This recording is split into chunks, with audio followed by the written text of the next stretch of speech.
अमेरिकी research firm Hindenburg का नाम हिंडनबर्ग एयरशिप से आया है। इस एयरशिप को आसमान का टाइटैनिक कहा जाता है।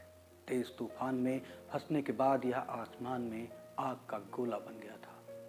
इस हादसे में एयरशिप में बैठे 35 लोग और जमीन पर खड़ा एक क्रू मेंबर मारा गया था। 24 जनवरी 2023 की वह तारीख है जिसने गौतम अदानी के जीवन में भूचाल ला दिया। इसी दिन अमेरिकी फॉरेंसिक फाइनेंशियल फर्म हिंडनबर्ग की रिपोर्ट सामने आई थी। रिपोर्ट में पूछे गए 88 सवालों ने पूरे शेयर बाजार को हिलाकर रख दिया था। अडानी के शेयर ऐसे गिर रहे थे जैसे कोई भूत देख लिया हो।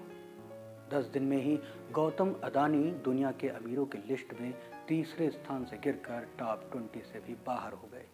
दरअसल अडानी ग्रुप में यह तबाही लाने वाले हिंडनबर्ग के नाम से ही तबाही जुड़ी हुई है। इस नाम का इतिहास हिटलर के दौर से है। आइए जानते हैं कि कहानी क्या है। शेयरों को शॉर्ट सेल कर तबाही मचाने वाला हिंडनबर्ग का नाम एक तबाही से ही आया है। हिंडनबर्ग एक एयरशिप था। यह साल 1937 की बात है। उस समय जर्मनी में हिटलर का शासन था। हिंडनबर्ग एयरशिप के पीछे नाजी दौर का निशान स्वास्तिक बना हुआ था। इस एयरशिप को आसमान का टाइटैनिक भी कहा जाता है। अमेरिका के न्यू जर्सी में इस एयरशिप को लोग जमीन से देख रहे थे। अचानक से कुछ असामान्य दिखाई दिया। फिर एक तेज धमाके के साथ हिंडनबर्ग एयरशिप में आग लग गई। आग का गोला बना एयरशिप जब जमीन पर गिरा तो सब तबाह हो चुका था। 30 सेकंड से भी कम वक्त में 36 लोग जिंदा जल गए थे। यह घटना 6 मई 1937 की है। हिंडनबर्ग एयरशिप ने 3 मई को जर्मनी के फ्रैंकफर्ट से अमेरिका के न्यू जर्सी के लिए उड़ान भरी थी। जब एयरशिप न्यू जर्सी पहुंचा तो मौसम खराब हो गया। एयरशिप ने लैंड करने की कोशिश की लेकिन पहले प्रयास में फेल हो गया। एयरशिप की लैंडिंग बहुत मुश्किल होती थी।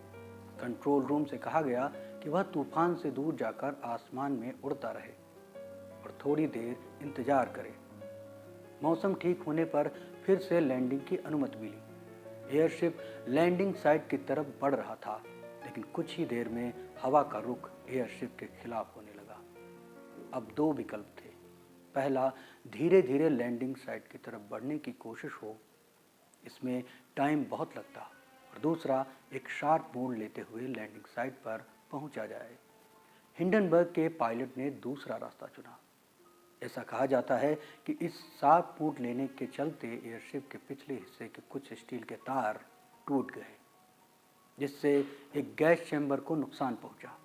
इससे गैस लीक होने लगी।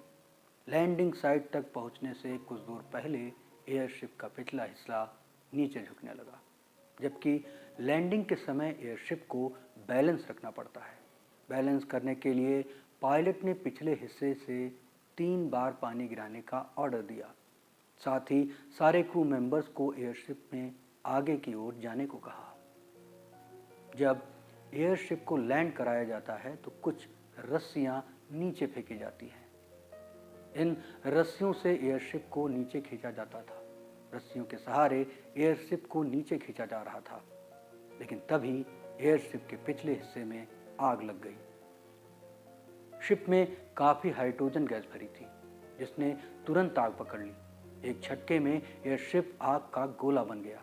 कहा जाता है कि तूफान में बिजली कड़कने से एयरशिप का बाहरी हिस्सा और अंदर के ढांचे के बीच इलेक्ट्रिक चार्ज पैदा हो गया था।